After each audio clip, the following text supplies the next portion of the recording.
rise, ascend, and go up. Everybody.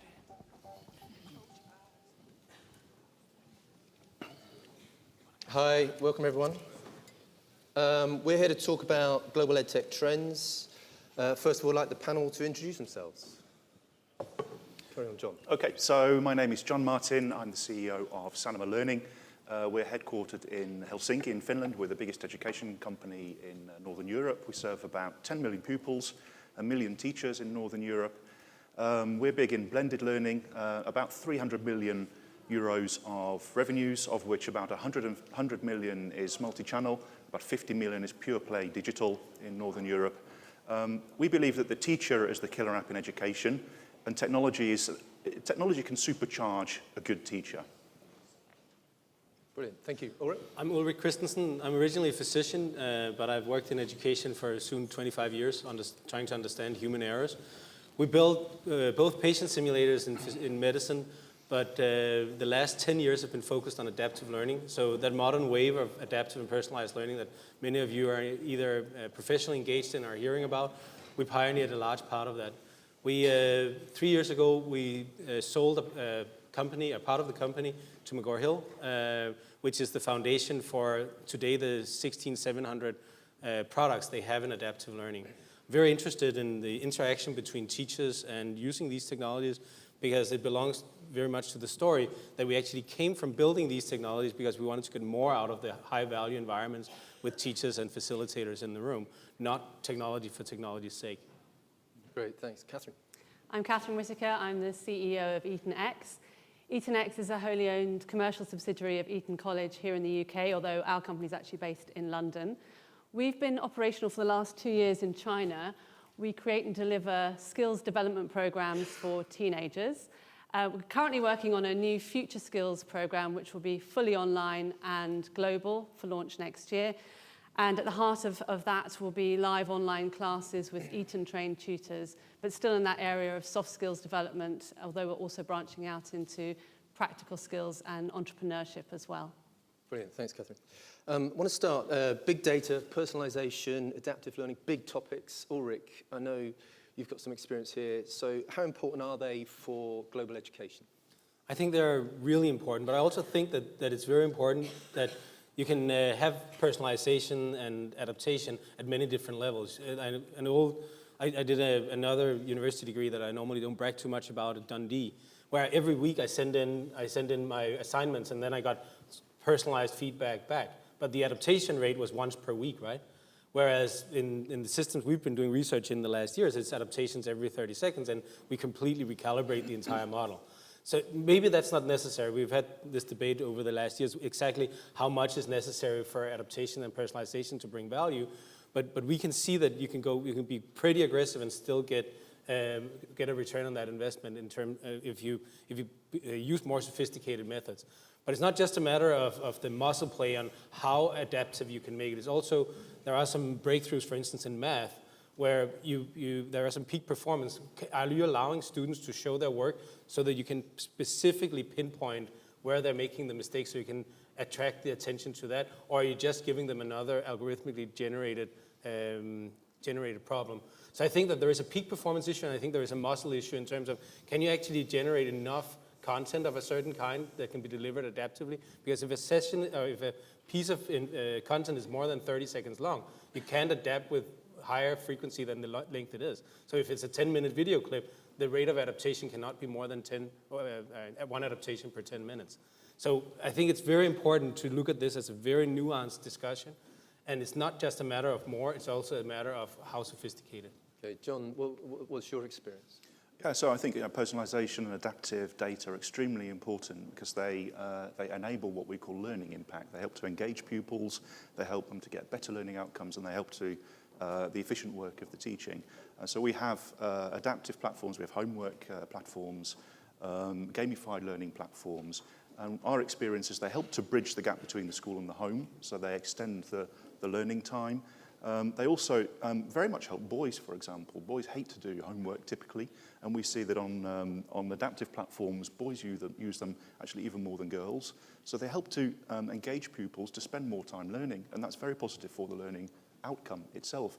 Very important, by the way, to make sure that they're designed in ways which teachers embrace. Teachers tend to be somewhat cautious towards adaptive solutions because they see the disruptive element and they don't necessarily always understand the technology. So find a way to make it the best friend of the teacher, and then I think you'll get the benefits of it. And I think that's where we've been quite successful. But I think it's very important to keep the role of the teacher in mind as you deploy these solutions too. Okay, I mean, and obviously you work in Europe. Katherine, you have experience with China and the Far East. I mean, does that resonate with you?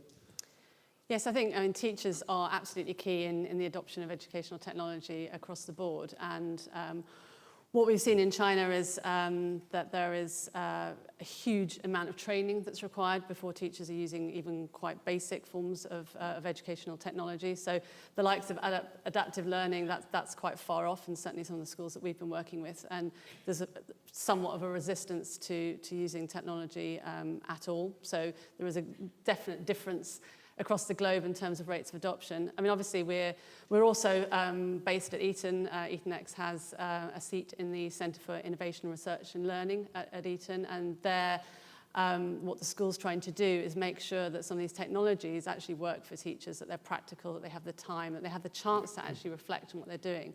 And they take a very evidence-based approach to assessing these technologies and allowing teachers to have a research in residence, for example, to allow teachers to interrogate their own practice and work out what works for them. And how does this kind of lead on in, obviously we hear a lot about the future of work, AI, robots, automation. How does this sort of lead in? I mean, both in terms of preparing students for that new world of work, but also using the technologies within education. I'm going to start with John. I think actually maybe new pedagogies are especially helpful in this area. So if you look at, in Finland, for example, at phenomenon-based learning, and in the Netherlands at project-based learning, I think those new pedagogies are especially helpful at unlocking the potential of these new areas. So I would be maybe in this sense, although we're obviously a tech company, we do lots of tech, I wouldn't underestimate the role of new pedagogies in embracing the new working, new way of working. Okay. I mean, is that, Katherine, did you? Yeah, there's been a lot of talk here this morning about that skills gap and the fact that technology's got us to the point where it's not what you know, it's what you can do with what you know and what you can do, full stop. The OECD's global competencies are perhaps the best expression of this, where we're talking about knowledge, skills, and attitude being equally important. And that's absolutely what we at EtonX are trying to do. We're trying to create courses that allow students to have the opportunity to practice things like critical thinking, collaboration, creativity, these incredibly important skills. But technology can help with that. I think technology's got us where we are, needing to change the curriculum and change pedagogies, but technologies that allow peer-to-peer interaction, project-based learning, that allow students to collect a portfolio of evidence of their non-traditional learning, and really vitally the stuff that allows that assessment to change as well. These are all coming, they all exist, and I think they're going to become more and more important in mainstream education as well. Yeah, great. Yeah. And what's your experience? Obviously, because you work out of the US, but you also you have experience in Europe and the Far East. I mean, the differences in culture are important. There's one of the things we learned early on, more than 15 years ago, that when you build these pedagogical tools in the different geographies, for instance, a simulator, when you give a trained physician feedback on his performance and the mistake he made in a simulated environment, the difference between how bold you can be is not the same in the US and in Japan. Japan, you have to be very, very subtle. In the US, you have to be really, really blunt. And which means that it's not just a matter of translation, it's actually understanding the educational environment you're in. But I also think that there's another thing that ties into what you said, is building these technologies, and the answer to your question on where do they fit in the changing world. I think that technology can be a facilitator if applied intelligently, but it can also become an obstacle if it's trying to burn down the village. And a good example is the difference in adoption rates between the refrigerators and the washing machines back in the 20s, where which one got adopted first? The refrigerator, because you just needed to plug it into the wall, whereas you needed different plumbing to buy a washing machine. So it took a lot longer for the adoption of washing machines, invented at the same time. And I think that part of being able to use technology this way is to deliberately, as an industry, build technologies that are not disruptive in that sense, that they, or at least not invasive in the sense that you have to fundamentally change the plumbing of the system in order to just get started. Okay, so obviously there have been a lot of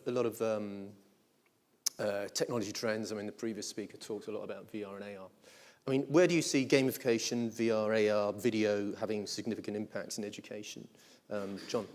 I think video is everywhere in the meantime, so that's not especially new in that sense. With gamification, I've been somewhat surprised with gamification. So Finland obviously has a big gaming industry and a great education system, and some of those B2C companies have been trying to get into the gamified learning space and more or less failed. And yet we, as coming from a more traditional company, have come with gamified learning platform and it's succeeded. And I think the difference is the blended learning approach, that we get the gamification to fit our regular courses, which really increases the stickiness and the reason for pupils and teachers to want to use them. So I've been positively surprised by gamification in that sense. And as I said before, I think gamification has also helped to make exercising and homework more attractive to boys. Are there any kind of specific areas where it's working, or is it working? Is some regions actually more welcoming? So we started with this gamified platform in Belgium, which is not necessarily the world's most obvious place to start with a gamified learning platform. We were really surprised by how rapidly it got adopted by the market. 75% of pupils use it on a weekly basis now. And we've also found scaling technology in education extremely difficult, because education markets are very, very local. And we've tried many, many things, but we then tried to scale this platform to Sweden first and then to Finland. And actually, within half a year, a third of pupils in primary education in Finland are now using this platform already in half a year. So I've been extremely surprised by how quickly the gamified learning platform and the blended model has been able to fly, and also surprised by the fact that this is the first time we've really been able to scale something across more than one geography. Okay, Ulrik, what's your... Yeah, and what is interesting is that you work primarily in K-12, and we've been doing the bulk of our work in higher ed and postgraduate education. We don't have nearly the same effect of gamification. We've tried a lot. We actually had one of the top guys behind Hitman on the team for quite a long time. We tried to experiment with as many of these as possible. The only two things that really work is the clear sense of progress that you actually, and the stage development you have in games as well. That actually works, and that has helped with also scaling these systems to millions of students in the US. But what is particularly interesting is that there is one area where we use negative reinforcement, which is when you are claiming that you know something and you don't. So you're unconsciously incompetent, which is really the cancer of learning, right? And in that case, if we give negative points on the high score for that, it has a massive impact on boys, not as much on girls. But that actually is a very strong behavioral modification tool, and that thing works. I think also the feedback element, of course, because you get lots of data. So then people are giving badges, teachers and pupils are giving badges to each other, you're getting dashboards, and then that's where the blended comes in, because it fits with the regular learning material as well. And the teacher gets a dashboard, so then can, on an individual basis, has insights where they need to intervene. So I think it's the integration with the blended model that makes it, and it's the data and the dashboarding that really helps with that. That's actually interesting, because that's what we've seen in the higher ed and in the postgraduate market. Almost have no effect to use these, because what they're looking for is they want higher pay, they want shorter work hours, they want things that really matter, things that are tangible, whereas kids are probably easier or more susceptible to the smaller pieces of recognition. Yeah. I think adults are much more brutal in what they expect in terms of these rewards. That's where we've seen a big difference. I'm not in doubt it works. Well, I fully agree with you. I think the 7-year-old is more interested in the badge than the higher pay. Yes. Can I pick up on what you said, John, about video's been around for a while? I think video, actually, there's some very interesting things going on there now, where obviously with the proliferation of conferencing tools, but actually probably more the WebRTC standard, which now allows the integration and customization of the video experience embedded within platforms to give a much more enhanced live classroom experience that's been possible in the past. And I think higher education has been leading the way on this, but I think one of the interesting Trends we've seen is actually how MOOCs are increasingly being taken up by teenagers. Why not? You've got this learning that you might not be able to get at school, or maybe you're a really advanced student and you can actually cope with an undergraduate, especially foundation level course higher up the chain. But video allows some really interesting things to happen. We've been talking about the primacy of the teacher a little bit, and it allows the teacher to stay central to the education, and it also allows, I think, for that physical space of the school to become slightly less important. And now that's one of the reasons why we've seen the growth in online schools, which have started as a result of a need to offer programs that aren't available in school, but we might start seeing more. Is that happening with you in China at the moment? What's the plan? I think from the EtonX perspective, what we're going to be using live online classes to do is not stay in one country, but actually connect students across the world.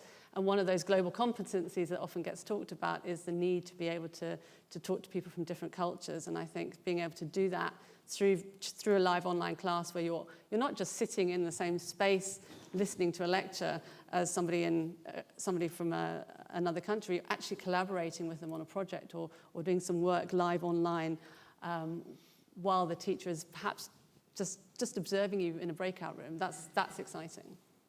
There's obviously a lot of scope there. I mean, is there a danger that we could have too many people jumping in on this space and there being too many options?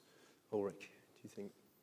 So I think that I remember 6-7 years ago when we had executive team meetings when the MOOCs arrived on the scene. There were a substantial part of McGraw-Hill's executive team that was really scared, but it hasn't changed the market nearly in the way that it did. I actually think it's fine to have a publishing platform like that for rapidly developed courses. I think it targets very different segments of learning.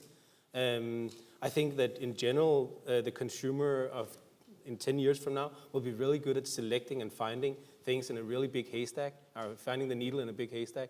So I think I'm not worried about that. I don't think there is any damage done by having multiple platforms, but I do think it's really important to educate both the industry and the educational system in what's good, what works, how do we measure it, do science on it, in a much greater scale than we do today. Think about the 60s and the 70s in pharma, where the way you were selling drugs was that you took the physicians on a round the world trip and then they chose your product over another one. It doesn't work that way today. It works the way that you actually you measure it, you publish articles, we have standards for evidence-based medicine. I think that's where we will be 10 years from now, and that will help with that problem. Okay, John, you any thoughts on that? Well, I think it's great there's so much innovation going on. There's a lot of energy, there's a lot of talent, a lot of money going into the industry. It's a fairly young industry. I think it's very typical that we get this huge burst of innovation and new things in this phase. I think it's a really positive thing that I would definitely encourage. From a teacher perspective, it is a bit complicated, of course, because we're in a situation where they've already got a fairly complicated classroom, might not necessarily be very comfortable with the technology, and they see quite a fragmentation of the offering then. And it's just the simple things like the passwords and the sign-ons and the Wi-Fi. It's pretty nightmarish in the classroom. I think finding ways to make the life of the teacher easier in using the technology, especially in that fragmented marketplace, is something that we should consider, because that will help adoption.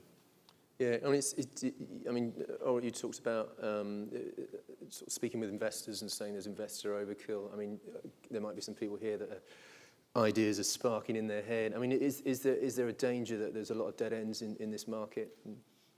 I think there is a lot of investments in something that probably should just be features. And the reason why that complicates the market right now is that a school cannot handle to have 17 different educational products per teacher, which means that if the market potential from an investment point of view of many of these companies is much smaller than what you see in the investor presentations. You see a lot of pitches where they're comparing themselves to Linda or Alex or even us at Area 9, where it's like they think that there is a marketplace for 100, 200, 500 million dollar companies, but a lot of these do not have that potential because they're all going after the same 3 or 4 spots of attention that there is in the marketplace or for a school.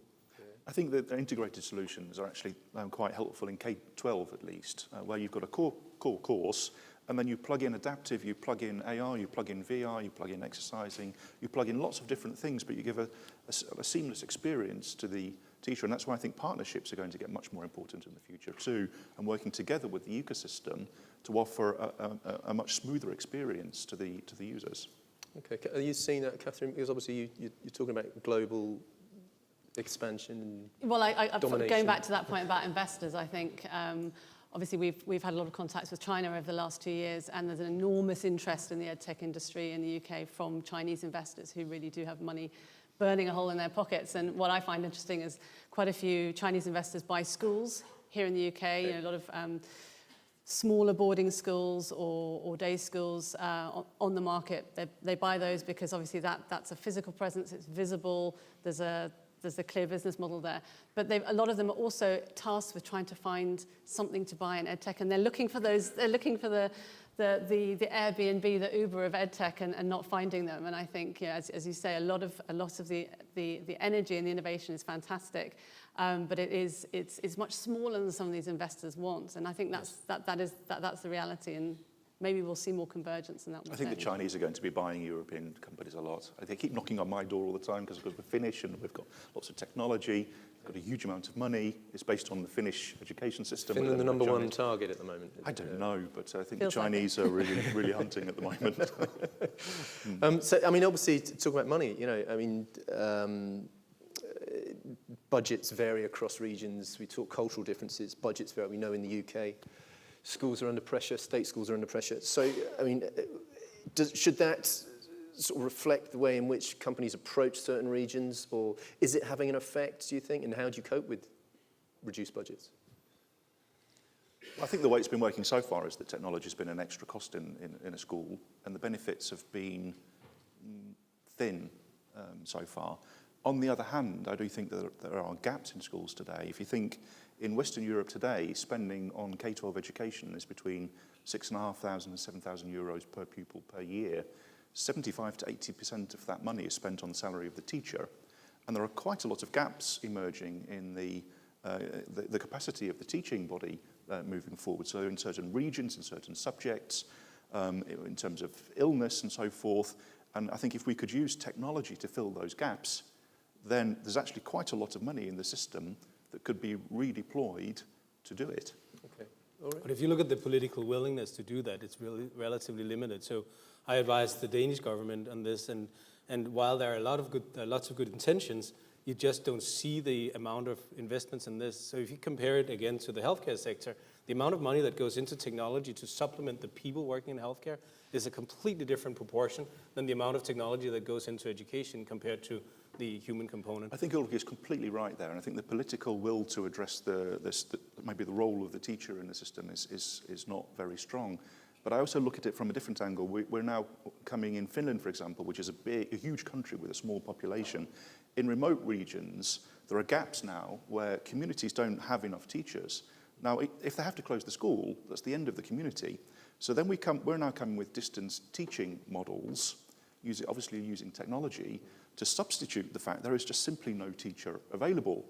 And given the choice between keeping things as they are and having this slight disruption in the way of working, they're now starting to choose for the disruption because they see that that is a way to keep the school alive on a high quality level and therefore to keep the community alive. So I think it really depends in each ecosystem what's really driving the politics. And it's really that situation where technology can make the teachers that much more valuable that it's worth to invest both in teachers and technology. Yeah, you wouldn't educate a Navy SEAL and then not give him something to work with, right? Yeah. Sure. I think there's an international perspective here, which is that there are some extremely buoyant segments in the market. I mean, we're focused on international schools, and the growth there is absolutely incredible. And I think in the year 2000, there were fewer than 1 million international school students. There are now 4.5, and that's projected to increase to over 10 million in 5 years' time. So that is an area that is just seeing enormous growth. So our business is focused on East Asia and Southeast Asia and the Gulf, and where those big international school markets are. And that's a very different picture from the story here in the UK and in the state sector. Brilliant, thank you. Right, and we've got time for a Q&A. So looking at this democratic ones, just jump to the top. How can EdTech companies work more closely with schools and teachers to measure the impact their tech is having on teaching and learning?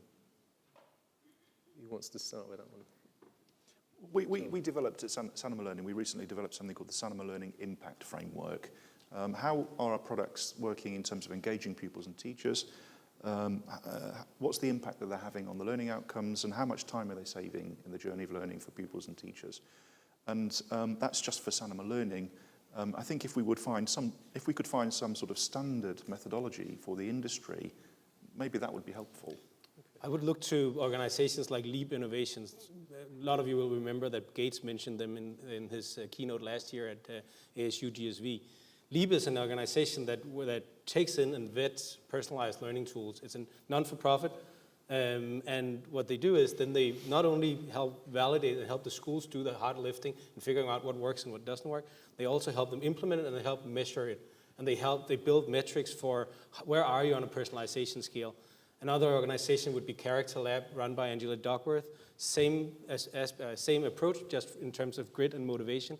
So I'd look to these aggregating organizations that are trying to level the playing field, so that I think it will be hard to see any of the commercial players operating this on our own, but I think we should all support it and engage in it.